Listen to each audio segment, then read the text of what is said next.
Manchester United have got their new Alex Ferguson. Just like the OG Alex Ferguson, this one knows how to beat a club as daunting as Manchester City. Of course, there are arguments of fatigue coming in the Pep Guardiola side, but a win is a win. And more importantly, put down someone like Pep Guardiola's tactics. Newly appointed Manchester United manager Ruben Amorim Sporting CP humiliated Manchester City 4-1 in the Champions League fixture, and now he's the rightful owner of the tag of new Alex Ferguson. It felt like a prediction, in fact, that just came true in the most stunning fashion. Amorim himself had said that if he beat City, United fans would call him the next Fergie. Maybe Amorim took his match as a precursor to the Manchester derby that is set to take place and gave it back to Guardiola and his men.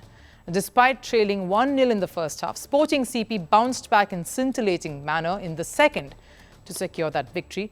Maybe Amorim's halftime talk inspired the Sporting side, and what a fitting send-off it turned out to be. Given this was Amorim's last home match for Sporting, reason enough for his players to give him a bit of a sweet farewell.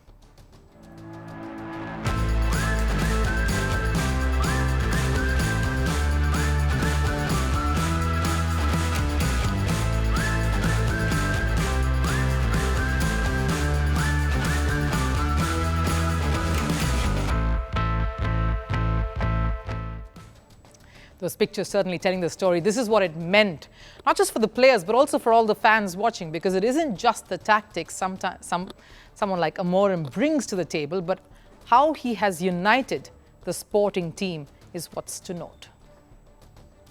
I wasn't expecting to be raised in the air. I know what I did for them and what they did for me. I will keep these memories with me forever. The most important moment for me was when we lost 5-0 to City and everyone applauded. The Sporting players treated the City game as a gift to Amorim. He earned that respect from all the players he's worked with, which you could see after that game, something that the current Manchester United squad truly needs. Because after Erik ten Hag was sacked, players felt they too were possibly responsible for the woeful form that Manchester United found itself in, which led to the manager's sacking. The team is not the best. The results are not the best, and he is the one who pays for it.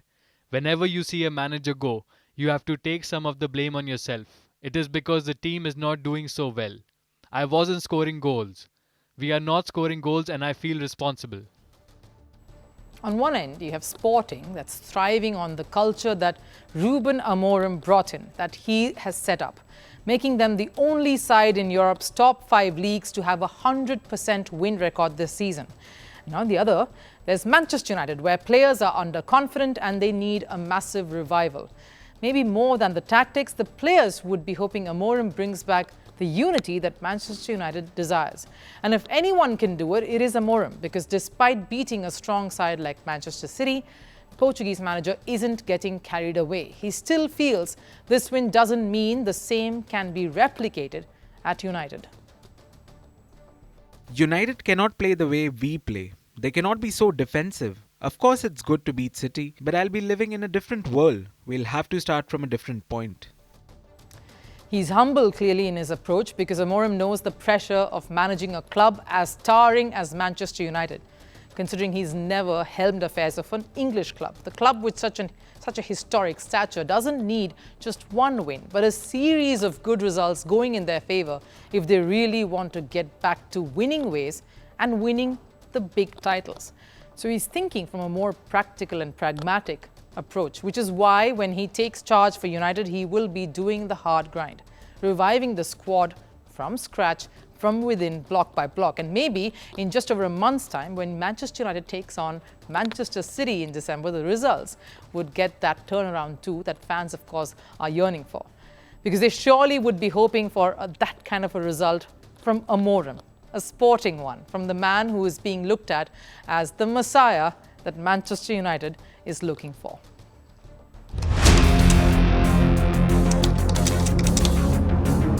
But it's a completely different story on the betting market.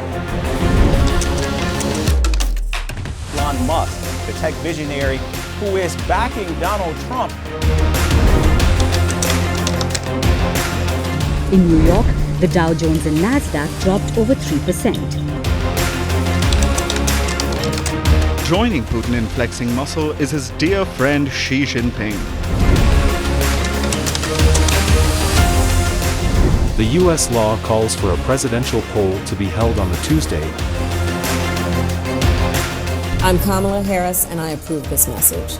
I like that.